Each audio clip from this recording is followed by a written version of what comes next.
नमस्कार, मैं हेमराज शर्मा आप सभी लोगों का स्वागत करता हूं। सबसे पहले तो आप सभी लोगों को नई साल की ढेर सारी शुभकामनाएं। स्वस्थ रहिए, मस्त रहिए और अपने काम में व्यस्त रहिए।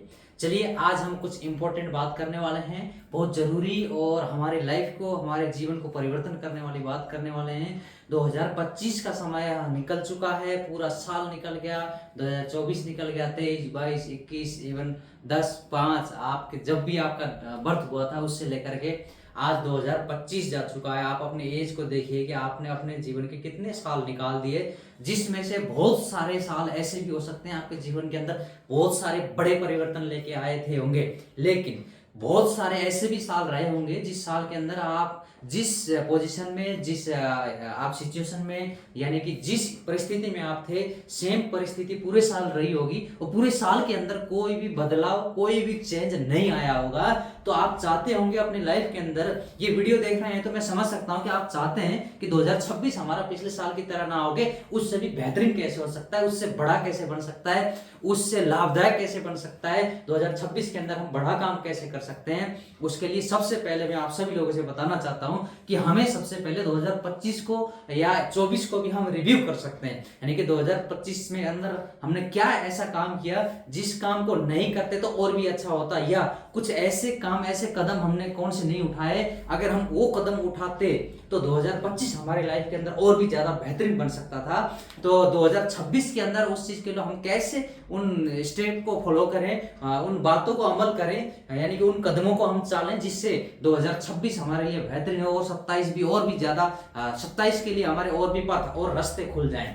साथियों, सबसे पहले हमें 2025 को रिव्यू करना जरूरी है। जी हाँ, यदि हमें 2026 के अंदर बहुत बड़ा काम करना है, बड़ी अपनी एनर्जी को सही जगह पे इस्तेमाल करना है, अपनी सही प्लेटफॉर्म के ऊपर लगाना है, तो सबसे पहले 2025 को रिव्यू कीजिए। एक दिन हो सकता है, 2 दिन हो सकता है, या 6 घंटे हो सकते हैं, जितने भी हो सकते हैं, टाइम निकाल के सबसे पहला काम 2025 को रिव्यू।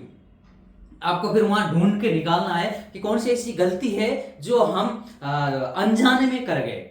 बहुत सारी गलती ऐसी भी हो सकता है कि जानबूझ के या टालम टोल की वजह से हमने उन गलतियों को किया होगा, लेकिन हमें ये देखना है कि कौन सी ऐसी गलती है, अगर हम 2026 के अंदर इन गलतियों से होने से बचते हैं तो 2026 के अंदर बहुत बड़ा परिवर्तन आ सकता है। यानी कि हमें सबसे पहले 2026 में कदम रखने से पहले 2025 को रिपीट करना होगा, रिव्यू करना होगा, उसी तरीके से जिस तरीके से स्कूल में हम पढ़ते थे। तो अगला चैप्टर पढ़ाने से पहले टीचर क्या करते थे, हमारे लिए पिछले सेशन का एक रिव्यू जरूर कराते थे, ताकि वो सेशन हमें याद रहे, ताकि हम अगले सेशन के ऊपर आगे बढ़ सके। सेम इसी तरीके से 2025 को रिव्यू करके हम 2026 में बढ़ेंगे तो कहीं ना कहीं बहुत सारे लाभदायक, यानी कि अपनी लाइफ के अंदर बहुत सारे बदलाव हम ला सकते हैं, बहुत सारे चेंजमेंट हम अपनी लाइफ के, अपने जीवन के अंदर ला सकते हैं।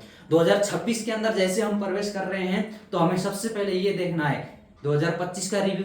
उसके बाद हमें ये करना है, प्लानिंग बनानी है कि 2026 को हमें क्वार्टर वाइज डिवाइड करना है, यानी कि 3-3 महीने के अंदर हम इसको डिवाइड करेंगे। सबसे पहले जनवरी, फरवरी, मार्च, फर्स्ट क्वार्टर। हमें अगले पूरे साल में से कुछ ऐसे काम छांटने हैं जिनको अगले 3 महीने के हमें किसी भी कंडीशन में करना है। उसके लिए कौन से एक्शन लेने पड़ेंगे, उसके लिए सबसे पहले हमें राइट डाउन करना ही पड़ेगा।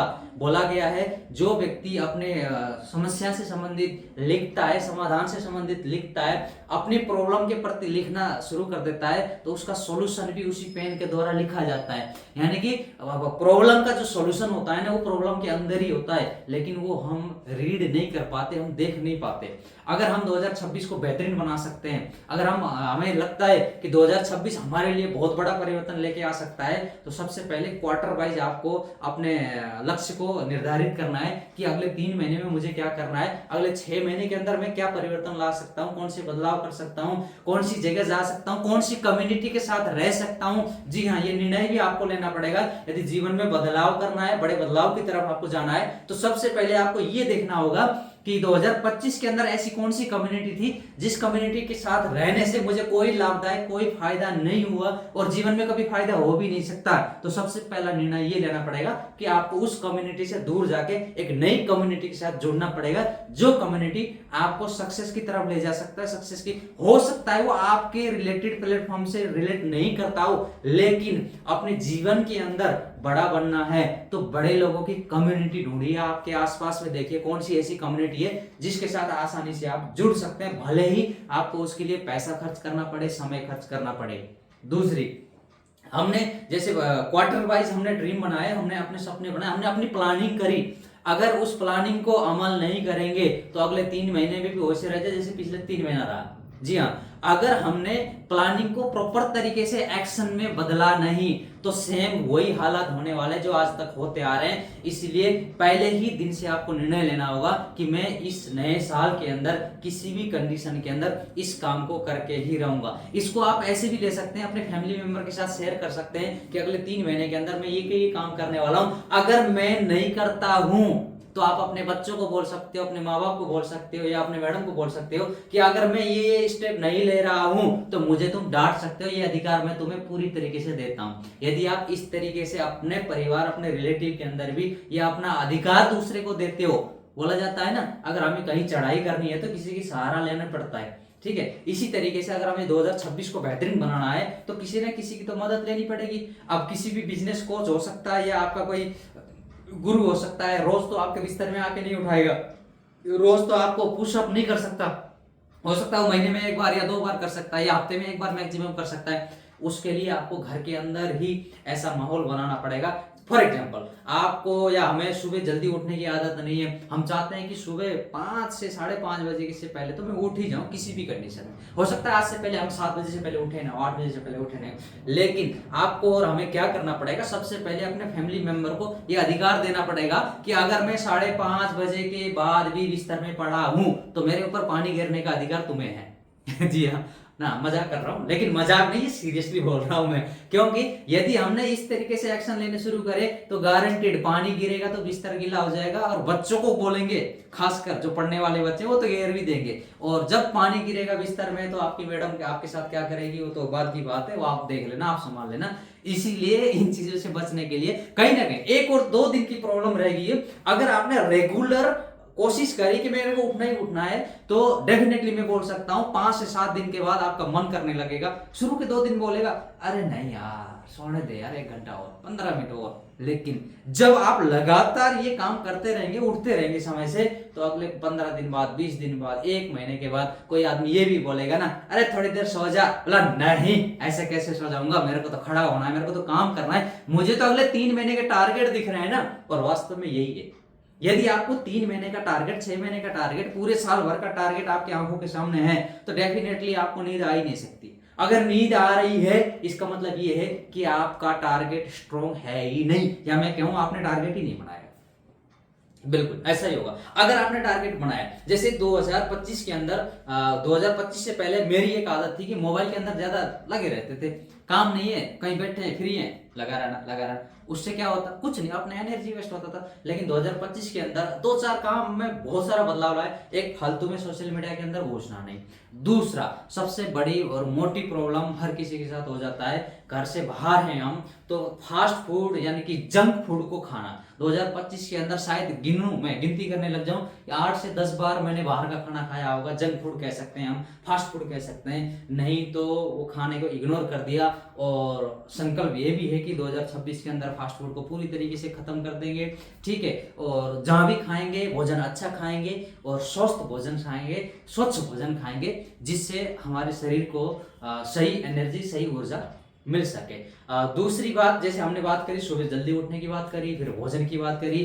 तीसरी सबसे मोस्ट इंपॉर्टेंट काम, अगर जीवन में सफल होना है तो आपको सबसे पहले, मैंने आपको क्या बोला था, स्वस्थ रहिए, मस्त रहिए और अपने काम में व्यस्त रहिए। स्वस्थ रहने की बात बता रहा हूं मैं अभी आपको, फिर मस्त रहने की भी बात करेंगे, फिर व्यस्त तो हो ही जाएंगे काम के अंदर। स्वस्थ रहने के लिए सबसे पहले आपको दिनचर्या में ध्यान देना है। सुबह जल्दी उठना है, योगा करना है, व्यायाम करना है, जो आपको एक्सरसाइज लगता है, आपको अच्छा लगता है वो करना है, नहीं लगता है तो भी करना है अगर आप स्वस्थ रहना है तो, ठीक है। उसके बाद आपको खाने में अच्छा हमेशा ध्यान देना है, हमेशा ये चीज देखना है कहीं मार्केट में कुछ भी खा रहे हो तो इससे अच्छा क्या मिल सकता है यहाँ पे। फॉर एग्जाम्पल, मान लो फास्ट फूड की रेडी में आप खड़े हो, आपका मन कर रहा है आज चाउमीन खा जाऊं, सामने एक केले की रेडी दिखी है, सेब की रेडी है, तो आपको खुद को निर्णय लेना पड़ेगा कि इतने ही पैसे खर्च करके, मान लो 50 रुपए में आपको चाउमीन मिल रहा है, 50 रुपए में आपका आधा किलो सेब आ रहा है, और मैं बोलता हूँ आप आधा किलो सेब खा भी नहीं पाएंगे, और भरपूर न्यूट्रिशन, प्रोटीन, जो भी विटामिन मिलने होंगे ना, फास्ट फूड से 1 लाख गुना ज्यादा वो मिलने वाले। वो डिसीजन आपको लेना पड़ेगा, कोई पड़ोसी नहीं आने वाला। फिर से बोल रहा हूँ, आपका कोई गुरु, आपका दोस्त, यार दोस्त कोई नहीं आने वाला।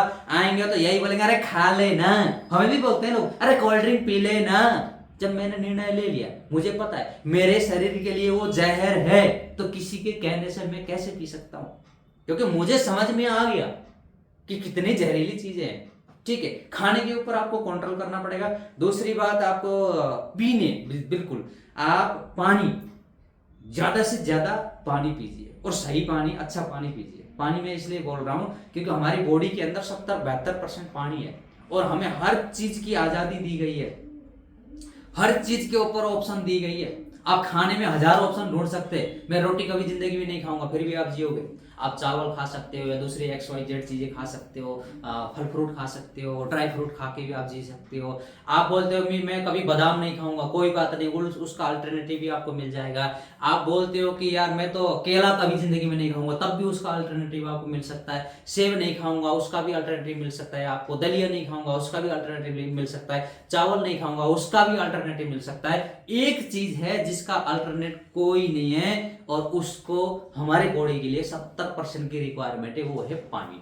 जी हाँ, पानी ज्यादा से ज्यादा पीजिए, आपके बॉडी वेट के हिसाब से पानी पीजिए। ऐसा मैं इसलिए बोल रहा हूं क्योंकि पूरे शरीर का जो 100% में से ये लगाओ 70-72% जो भाग है ना, वो पानी का है। और हमारे बुजुर्गों ने एक चीज सिखाई हमेशा कि खाने पे ध्यान दो, खाने पे ध्यान दो, और बाद में एक ही बात बोलते थे कि पानी पीते रहो, पानी पीते रहो। लेकिन आज क्या हुआ, खाने पे दो बस, पानी तो भूल जाओ। कैसा भी हो, किसी भी तरीके से आया हुआ हो, नल का हो, टूटी का है, RO का, अरे कहीं का भी पानी हो, उसको फिल्टर करके साफ करके जरूर पिए। पानी की हमारी बॉडी के लिए उतनी ही रिक्वायरमेंट है जैसे ही हमारे लिए श्वास की जरूरत है, यानी कि ऑक्सीजन की जरूरत है। ऑक्सीजन के बाद हमारे दूसरी बॉडी के लिए पानी है। अगर 2 दिन आप पानी नहीं पिएंगे, मेरे हिसाब से बिना पानी पिए 2 दिन तो रह ही नहीं सकते। ठीक है, लेकिन बिना खाना खाए आप 2 दिन आराम से जी सकते हैं। खाने के अल्टरनेटिव भी आप ढूंढ सकते हैं। यानी कि स्वस्थ रहिए। सबसे पहले स्वस्थ रहेंगे तो कहीं ना कहीं मस्त भी रहेंगे आप, और मस्ती भी करते रहिए, अपने कम्युनिटी के साथ बोलते रहिए। जिस भी कम्युनिटी के साथ आप जुड़े हुए हैं, या नई कम्युनिटी बनाइए, या ऐसी कम्युनिटी के साथ अपने आप को ढालने की कोशिश करिए जिस कम्युनिटी में जाने के बाद हर कोई खुश रहता है। ऐसे बहुत सारी कम्युनिटी आज मार्केट के अंदर मिल जाती है। ठीक है, और स्वस्थ रहेंगे तो कहीं ना कहीं आप मस्त रहेंगे। कहीं भी जाएंगे स्वस्थ दिखेंगे, सामने वाला बोलेगा यार क्या खाता है आजकल, यार बड़ा चमक रहा है ना? अरे क्या करता है ऐसा, यार बिल्कुल फिट लग रहा है। क्योंकि देखिए, जीवन का सार है स्वस्थ रहेंगे तो आगे बहुत सारे रास्ते ओपन हो जाएंगे। अगर आप स्वस्थ नहीं है, बेड में लेटे हैं, तो आपके लिए सारे रास्ते वहीं बंद हो जाते हैं। मस्ती आप कर नहीं सकते, किसी प्रोग्राम में आ जा नहीं सकते। ठीक है, किसी का बर्थडे मनाने जा नहीं सकते, किसी की शादी में आ जा नहीं सकते, क्योंकि आप तो स्वस्थ है ही नहीं। ठीक है, कोई भी खाने की चीज अच्छी लगी वो चीज खा नहीं सकते क्योंकि आप स्वस्थ नहीं है। डॉक्टर ने मना कर दिया जी ये नहीं खाना, ये नहीं खाना, ये नहीं खाना। यानी कि स्वस्थ रहने का फायदा है, स्वस्थ रहेंगे तो आप मस्त भी रह सकते हैं। अगर आप स्वस्थ हैं और मस्त हैं तो इस बात की मैं गारंटी दे सकता हूं कि आप अपने काम में इतना व्यस्त हैं कि आपका फालतू में, यानी कि बेकार की चीजों में आपको ध्यान देने की जरूरत नहीं है। आपके पास इतना टाइम ही नहीं है कि फालतू चीजों के अंदर ध्यान दो। यानी स्वस्थ रहेंगे, मस्त रहेंगे, अपने काम में व्यस्त रहेंगे, तो कहीं ना कहीं 2026 हमारे लिए बहुत बड़ा परिवर्तन लेके आ सकता है। इन्हीं शब्दों के साथ फिर से आप सभी लोगों को नई साल की ढेर सारी शुभकामना। फिर एक नई जर्नी के साथ, एक नई शुरुआत के साथ, एक नई टॉपिक के साथ आपके बहुत जल्दी मुलाकात होगी। तब तक के लिए नमस्कार, जय हिंद।